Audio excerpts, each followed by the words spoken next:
Ressuscité, le Christ est ressuscité, le Christ est ressuscité. Amen, alléluia, soyons dans la joie, nous sommes le peuple de baptisés, nous sommes le peuple de Pâques.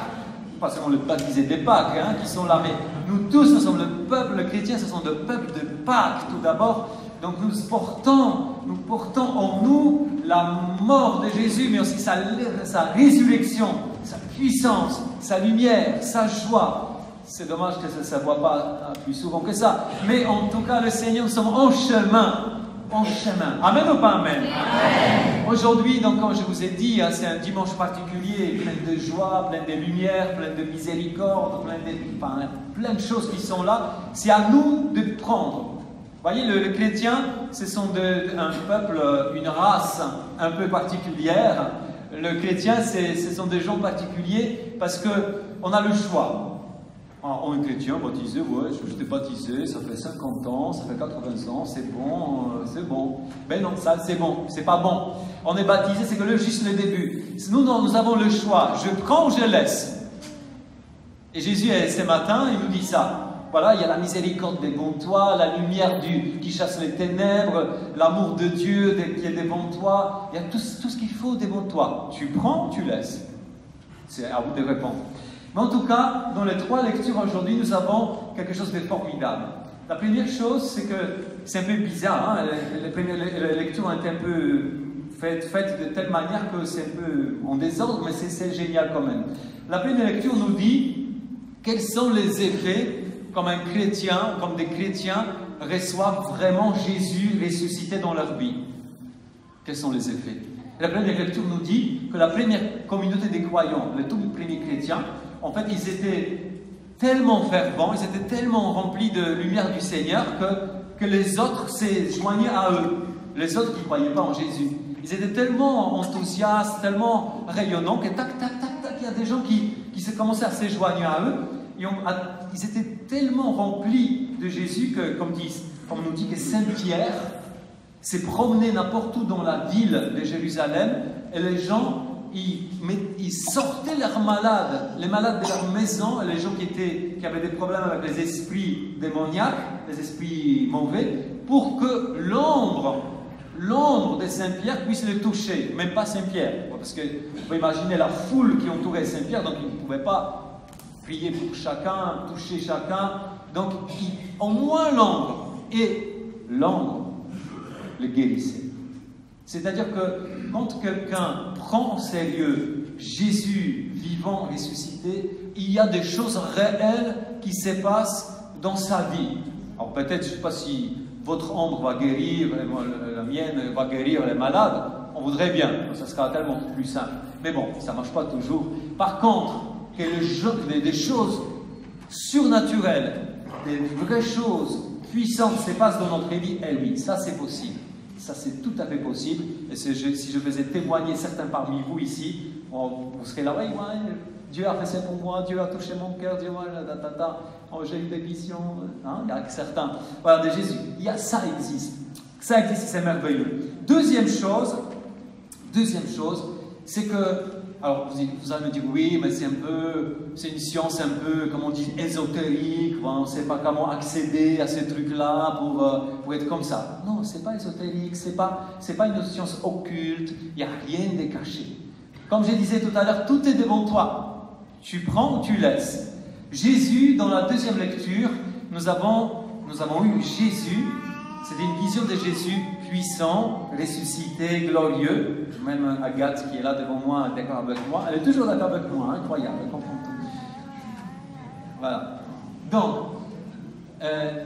dans cette deuxième lecture, on nous présente, Saint Jean a une vision. Saint Jean, vous savez, c'est un des apôtres du Seigneur. Jean déjà âgé, il a une vision sur l'île de Patmos, le lieu de son exil forcé à cause de sa foi en Jésus. Il a une vision particulière. On appelle ça l'Apocalypse. C'est l'Apocalypse, encore une fois, c'est pas la fin du monde, c'est pas un truc catastrophique. L'Apocalypse, ça veut dire dévoilement, c'est-à-dire une vision. Donc, Saint Jean voit Jésus. Mais quel Jésus? Quel Jésus? Jésus dit, la première parole, c'est « Ne ne crains pas. Ne crains pas. Jésus, dans l'Évangile, va dire un peu pareil, quelque chose de similaire. La paix soit avec vous. Jésus dit, ne crains pas. C'est formidable, non? Amen ou pas amen? Nous avons notre vie. Elle est remplie de peur, d'angoisse. Notre vie, on se dit, oh là là, qu'est-ce qu'on va devenir là? Qu'est-ce que la France va devenir? Qu'est-ce que je vais devenir? Qu'est-ce que va se passer là? Qu'est-ce qu'à la fin du mois? Et on a la peur. Et quelqu'un qui croit en Jésus, c'est pas, on ne passe pas dans un monde, oui, peace and love, tout va bien, hein? Non, on ne passe pas comme ça. Mais même avec mes difficultés, je sais qu'il y a une puissance. Et cette puissance, ce n'est pas seulement une puissance impersonnelle, mais c'est une personne. C'est Dieu qui m'a dit, ne crains pas. Et qu'est-ce qu'il dit après? C'est Jésus qui dit, ne crains pas. Est-ce que vous vous rappelez? C'est hyper important, la parole de Dieu. Hein? Qu'est-ce qu'il dit? Il dit quelque chose. Moi, je suis le premier et le dernier, le vivant. J'étais mort et me voilà vivant pour les siècles des siècles. On va répéter ça parce que parfois, vous savez, on combat les difficultés dans notre vie avec la parole de Dieu. Parce que la parole de Dieu a une puissance pour tout chrétien que nous sommes. On va répéter ensemble la parole que Jésus a dit sur lui-même. Moi, je suis le premier et le dernier. Encore une fois. Moi, je suis le premier et le dernier, le vivant. On va répondre maintenant cette phrase dès le départ. Moi, je suis le premier et le dernier, le vivant. J'étais mort et me voilà vivant pour les siècles des siècles. J'étais mort et me voilà vivant pour les siècles des siècles. Amen ou pas amen? Ouais, je vous livre un petit truc qui marche très bien. Quand vous serez assailli par des doutes, par des choses, citez ça les mémoires. Ah, je suis. Ça, la parole de Dieu, ce n'est pas une parole humaine. Et voilà, donc Jésus nous montre le premier. Tout vient de lui. C'est lui l'origine de tout, de notre vie. Ah, je ne sais pas, qu'est-ce qui va m'arriver? Jésus te dit, je suis le premier. Avant que tu sois, moi j'étais. Je suis le premier, mais je suis aussi le dernier. N'aie pas peur, ne crains pas, parce que la dernière parole appartient à moi. Je suis le dernier. C'est moi la conclusion de ta vie. C'est moi la conclusion. C'est moi la fin du monde. C'est moi. Deuxième chose, j'étais mort. Et le vivant, toute vie vient de moi. Je suis celui qui vivifie les autres. Quand tu crois qu'il n'y a pas assez de vie en toi, Jésus te dit, je te donne cette vie qui te manque. Tu prends ou tu laisses? Répondez devant vous-même. Et voilà. Donc il y a ça. Et après, nous avons aussi l'Évangile. Donc, quels sont les effets de quelqu'un qui croit en Jésus ressuscité? Jésus ressuscité, comment il se présente devant ses disciples? Je suis... Et après, la rencontre, l'Évangile. Ça, c'est important, vous voyez, parce que aujourd'hui, dans l'Évangile nous rappelle encore une fois, depuis une semaine, à la messe, à chaque messe, il y a un autre Évangile qui nous parle de Jésus ressuscité. Aujourd'hui, on nous parle de Thomas. Enfin, d'abord des disciples. Les disciples sont là, mais Thomas n'est pas là. Thomas, c'est un de 12, quand même, de 12 apôtres, hein, quelqu'un d'important. Mais il n'est pas là. Alors Jésus vient, et la première parole, c'est « La paix soit avec vous ». Et après, ils sont là, ils sont dans la joie, et Jésus l'a dit une deuxième fois, « La paix soit avec vous ». 8 jours plus tard, quand Thomas est avec les autres disciples, Jésus revient de nouveau, et il répète encore une troisième fois, « La paix soit avec vous ». Ça veut dire quoi, ça? C'est pas juste une salutation, salut, bonjour. Il y a parfois, on dit oui, Jésus a dit, parce que la paix, ça veut dire shalom en hébreu. Donc certains disent oui, il a dit shalom, shalom, comme un bonjour. Comme nous, on pensait bonjour. Bonjour, ça va? J'ai dit, la paix, soit avec vous, shalom. Non, c'est pas ça. C'est pas ça. Non plus, c'est pas juste une salutation toute simple, comme si, vous voyez, Jésus disait, revoyez ses copains, puis voilà, ça va les copains. Ça... Non, c'est pas ça. On sent que c'est pas ça. On sent à l'intérieur de nous, dans notre cœur, c'est quelque chose de plus profond. Et vous avez raison. Parce que Jésus rencontre qui là? Les disciples, oui, mais les disciples qui ont trahi, ils ont abandonné Jésus. Les disciples qui ont, quand il y a le moment de la passion est venu, là, surtout la croix, mais ces disciples-là, ils n'étaient plus là. Ils n'étaient pas au pied de la croix en priant pour Jésus ou en faisant le geste de compassion. Ils sont tous partis. Ils avaient tous ces disciples qui étaient là dans cette maison enfermée, bien enfermée, la porte à clé, par peur, mais ils étaient là, rongés par la culpabilité, par l'échec, parce que ils se croyaient des disciples forts. Ouais, Seigneur, nous sommes avec toi, tu es le grand, tu es puissant. Mais quand la croix est venue, ils ont tous abandonné Jésus. Donc, du coup, pour eux, c'était terrible. Donc, Jésus, quand il vient pour la première fois le rencontrer tous, eh ben, il leur dit, la paix soit avec vous. Comprenez comment c'est profond? Vous imaginez votre vie quand vous êtes dans la culpabilité aussi, parce que bon, vous avez fait quelque chose de mal, vous avez engueulé quelqu'un qu'il ne fallait pas engueuler, après vous vous sentez mal, vous avez peut-être pas frappé quelqu'un, mais vous avez peut-être trahi quelqu'un, vous avez trahi pour les amis qui ont trahi les secrets un tout petit peu, vous dites après, mince, j'ai fait n'importe quoi, qu'est-ce que j'ai fait, mais qu'est-ce que tu as fait? On s'en veut. Et là, c'est dans la même situation, Jésus vient et dit, la paix soit avec toi. Wow, c'est énorme. C'est-à-dire que c'est un geste, ce que Jésus fait ici, c'est que Jésus leur pardonne le péché en fait. Jésus leur pardonne avec cette parole-là, cette phrase répétée, Jésus comme s'il disait, ne vous inquiétez pas, tout cela est effacé. Wow, c'est puissant, c'est très puissant. Et parce que c'est un geste, c'est une parole de miséricorde. Et justement, nous venons à cette fête de la miséricorde, ce premier dimanche après la fête de Pâques. C'est vraiment un geste de miséricorde. Mais il n'y a pas que ça. Il y a un autre geste de miséricorde dans cet évangile. D'ailleurs, je voudrais vous citer, parce que cette fête de miséricorde que Saint Jean-Paul II a instaurée dans l'Église catholique universelle en l'an 2000, ça vient d'une mystique, Sainte Faustine Kowalska, une polonaise. Donc je devrais même, ma compatriote, je devrais faire la messe en polonais pour vous ce matin, mais j'ai la miséricorde pour vous aussi, parce que vous allez comprendre rien. En tout cas, cette sainte a reçu ces plusieurs messages de Jésus, et Jésus notamment qui disait « L'humanité ne trouvera pas la paix tant qu'elle ne s'adressera pas avec confiance à la miséricorde divine. » L'humanité ne trouvera pas la paix. Nous essayons de chercher la paix, et c'est bien. Par les dialogues, par la tolérance, par tout ce que vous voulez. Mais Jésus était clair. L'humanité ne trouvera pas la paix tant qu'elle ne se tournera pas avec confiance à la miséricorde divine. La source, la vraie paix entre nous, entre les chrétiens dans le monde entier, va passer par la paix que Jésus seul peut donner. Amen ou pas amen? Ça a des conséquences. Hein? Bon. Alors, donc, voilà, vous voyez, c'est cette paix. Donc, c'est Jésus qui pardonne déjà à ses propres disciples.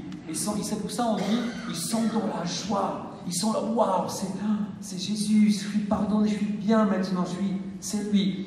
Deuxième chose, Jésus leur dit, après ce deuxième fois, quand il dit, bah là, la paix soit avec vous, Jésus leur dit, maintenant, eh bien, de même que le Père m'a envoyé, moi aussi je vous envoie. En fait, Jésus a dit, quand vous avez reçu cette paix, ce pardon des péchés, cette paix en vous, maintenant vous devez être ceux qui sont envoyés avec cette paix vers les autres. Vous devez être, comme il y a une autre parole dans l'Ancien Testament qui nous dit, Dieu dit, soyez miséricordieux comme Dieu est miséricordieux. Mais tu ne peux pas être miséricordieux si toi-même tu n'as pas reçu la miséricorde. Tu ne peux pas donner quelque chose que tu n'as pas reçu. Donc, vous voyez, c'est encore à prendre ou à laisser. C'est matin. Donc, encore une fois, il y a une autre chose. C'est bien sûr qu'il y a le pardon des péchés, c'est confié dans l'Église catholique, le pardon est confié par Jésus lui-même aux prêtres et aux évêques, c'est-à-dire les évêques qui sont des successeurs des apôtres. C'est pour ça, d'ailleurs, Jésus dit que cette parole incroyable. Alors, il dit aux apôtres, voilà, il dit, bon bref, il dit, voilà, cette phrase très forte qui dit, recevez l'Esprit Saint, à qui vous remettrez ses péchés, ils seront remis, à qui vous maintiendrez ses péchés, ils seront maintenus. Donc ça, Jésus instaure ici le sacrement de la réconciliation. C'est clair, c'est très clair. Jésus remet le pardon des péchés entre les mains de ses apôtres. C'est écrit. Voilà, donc c'est important, l'importance du sacrement de la confession, de la réconciliation. Mais aussi, donc, on voit quand même une autre chose. Jésus, donc il pardonne, il revient vers ses disciples, mais Jésus, il y a cet homme-là, cet homme qui s'appelle Thomas, qui n'était pas là. Quand Jésus est apparu pour la première fois, il n'était pas là. Et c'est cet homme, quand les autres lui disent, tous contre un, ils disent, oui, Jésus, on a vu Jésus, il est trop génial. C'est un peu comme notre vie parfois. Quand on est envoyé, on se sent un peu, on témoigne, oui, Jésus, c'est trop génial, il m'a touché, il m'a changé ma vie. Les autres, ouais, tu peux parler. Thomas est comme ça, ouais, cause toujours, on verra bien. Et pourtant, Thomas est quand même de nouveau avec les autres disciples quand Jésus revient 8 jours plus tard. Il se passe quelque chose. Thomas, lui, le sceptique celui qui revendique des preuves de l'existence de Dieu, si je ne touche pas, si je ne vois pas Jésus comme ci, comme ça. Si, c'est souvent chez nous aussi, dans nos sociétés. Ah, Jésus, si je ne vois pas Jésus, je ne veux pas croire. C'est exactement pareil. Eh bien, Jésus vient, il revient. Jésus ne rejette pas Thomas. Jésus ne dit pas, toi Thomas, il suffit d'écouter les autres, arrête. Maintenant Jésus, il est patient. Il est patient avec tout le monde. Et Jésus ne critique pas Thomas, mais Jésus revient. Et Jésus ne revient pas le lendemain. C'est pas Dieu qui va se plier à nos petites grimaces, à nos petites trucs. Mais Jésus attend un peu. 8 jours plus tard, patience, 8 jours, il vient, et Thomas est là. Et c'est là, ce qui est très beau, c'est que c'est lui qui recherchait les preuves de Jésus, c'est lui qui était sceptique, lui qui voulait mettre son doigt dans le plaie de Jésus, il voit seulement Jésus. Il sent, il voit sa présence, et il confesse la foi. Mon Seigneur et mon Dieu. L'Évangile ne dit pas si Thomas a mis finalement son doigt dans les plaies ou probablement pas. L'Évangile ne dit pas. Mais ce que l'Évangile nous dit, c'est que Saint Thomas, il est complètement subjugué, touché par la présence de Jésus. Il confesse mon Seigneur et mon Dieu. Donc ici, c'est vraiment, vous voyez, c'est encore un autre aspect de la miséricorde de Jésus. Jésus ne refuse pas des gens qui sont un peu sceptiques, ne les condamne pas.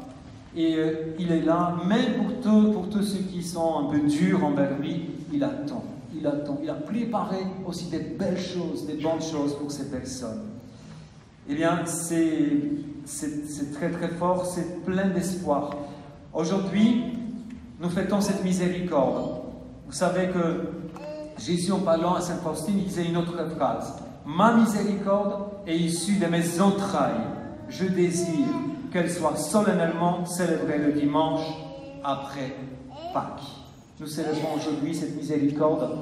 Et vous voyez sur ces tableaux, Jésus expliquait dans la vision, à Saint Faustine, disons qu'il y a 2 rayons qui s'échappent du cœur de Jésus. Jésus est ressuscité sur les tableaux.